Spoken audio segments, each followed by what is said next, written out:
Zrumbesh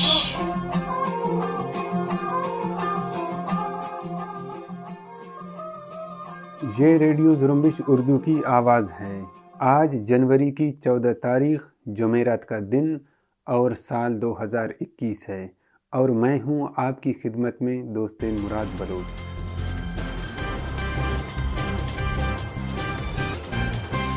radio Zrumbesh کے آج کی نیوز بلیٹن میں بلوچستان سمیت علاقائی اور عالمی خبریں شامل ہیں۔ پیش خدمت ہیں آج کی خبریں۔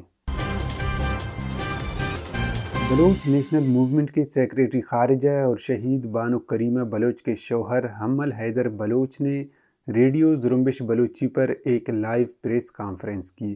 اس پریس کانفرنس میں انہوں نے آن لائن شرکاء کے سوالات کے جوابات بھی دیے۔ انہوں نے کہا کہ بانو کریمہ بلوچ کے قتل کے تحقیقات کے سلسلے میں ہم نے کینیڈین حکام سے رجوع کیا ہے۔ اب وہ اعلیٰ سطح کی تحقیقات کر رہے ہیں اور امید ہے کہ کینیڈا کی حکومت انصاف فراہم کرے گی۔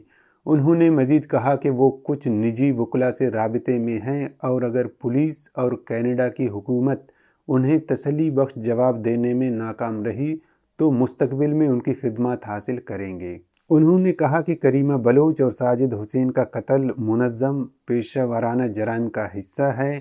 یہ یورپی باشندوں کے لیے نیا ہو سکتا ہے، لیکن ہم سمجھتے ہیں کہ یہ کوئی اتفاق نہیں ہے۔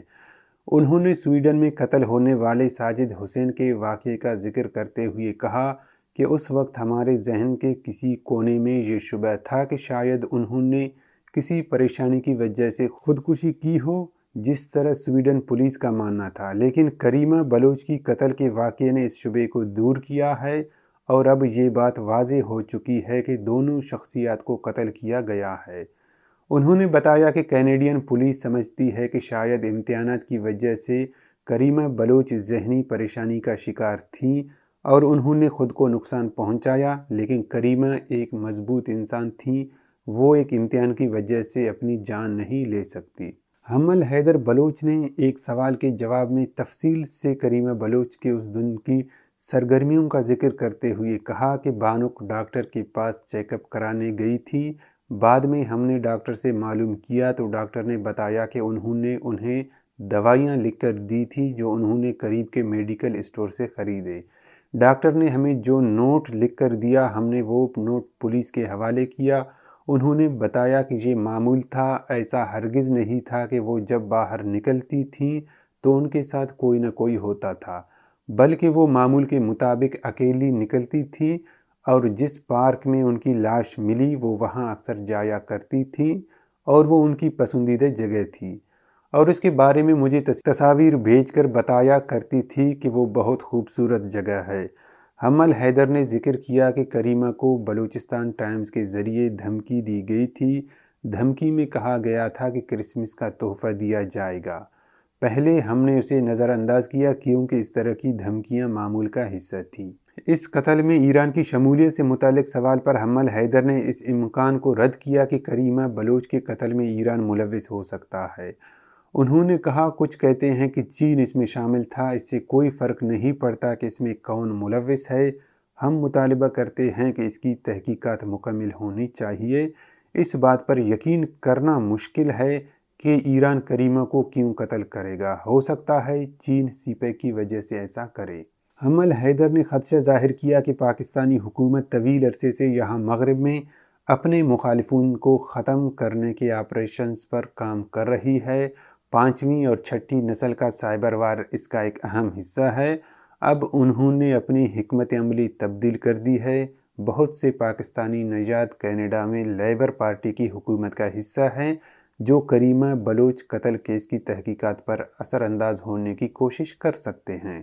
یہی وہ لوگ ہیں جنہوں نے جان بوجھ کر کریمہ بلوچ کے معاملے میں تاخیر کی، مگر کینیڈا میں قانون کی بالادستی ہے اور مجھے نہیں لگتا کہ پاکستان اس معاملے پر اثر انداز ہو سکے گا۔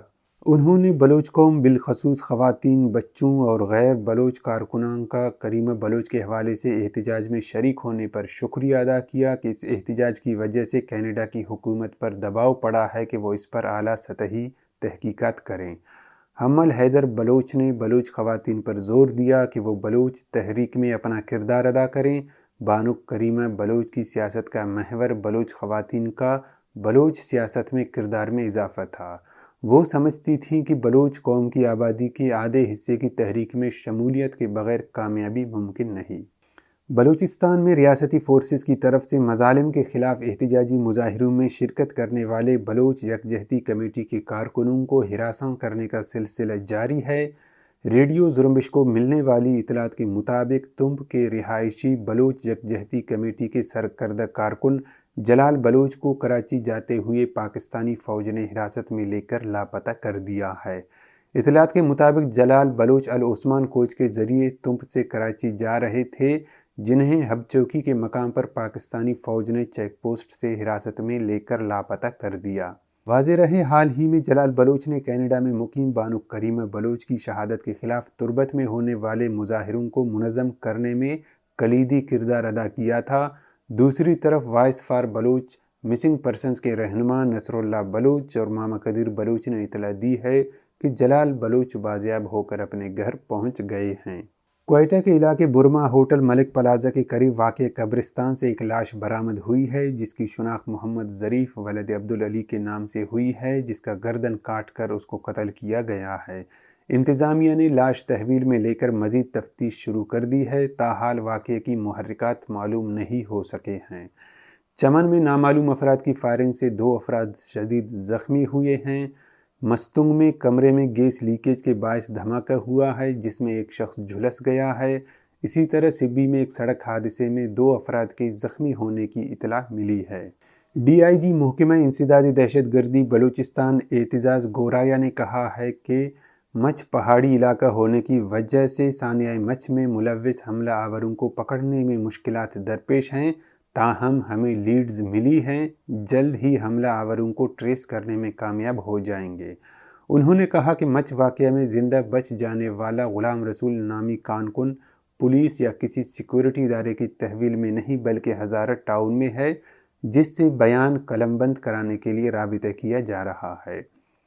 دوسری طرف کٹ پتلی وزیر داخلہ بلوچستان ضیاء لانگو نے الزام تراشی کی ہے کہ بدامنی کی لہر پاکستان دشمن قوتوں کی سازش ہے اور بلوچستان میں ایسے قوتوں کے خلاف آپریشن کا آغاز کر دیا گیا ہے۔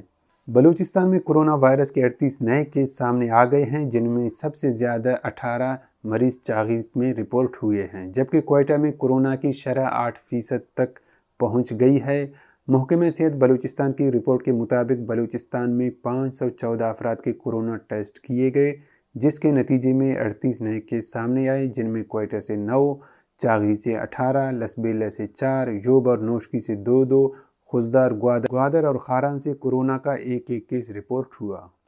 سندھ کے دارالحکومت کراچی میں voice for Baloch missing persons کے احتجاج کو 4191 دن مکمل ہو گئے ہیں۔ کراچی میں لاپتہ انسانی حقوق کے کارکن راشد حسین بلوچ کی والدہ نے کیمپ آ کر اپنا احتجاج ریکارڈ کرایا، جبکہ اس موقع پر سماجی کارکن ایڈوکیٹ خالدہ بلوچ بھی کیمپ میں موجود تھی۔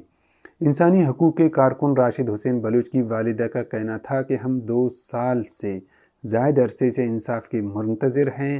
راشد حسین کو متحدہ عرب امارات سے غیر قانونی طور پر پاکستان منتقل کرنے کے بعد نامعلوم مقام پر رکھا گیا ہے، جس کے باعث ہمیں ان کی زندگی کے حوالے سے شدید خدشات لاحق ہیں۔ ان کا مزید کہنا تھا کہ متحدہ عرب امارات اور پاکستان انسانی حقوق کی پامالیوں کا مرتکب ہوئے ہیں۔ راشد حسین کے حوالے سے انسانی حقوق کی عالمی تنظیمیں کردار ادا کریں، کیونکہ ملکی اداروں کی جانب سے اس حوالے سے کوئی پیش رفت نہیں ہو رہی ہے۔ اس موقع پر voice for Baloch missing persons کے وائس چیئرمین ماما قدیر بلوچ کا کہنا تھا کہ بلوچستان کی صورتحال اور بلوچستان میں انسانی حقوق کے حوالے سے اظہار کرنا گردن زنی ہے۔ رات کی تاریکیوں میں اپنے پیاروں کے لیے آنسو بہانے والے ماؤں اور بہنوں کی سسکیاں ٹارچر سیلوں میں دیواروں سے ٹکرانے والی چیخ و پکار کے ساتھ بہتے لہو انصاف کے منتظر ہیں۔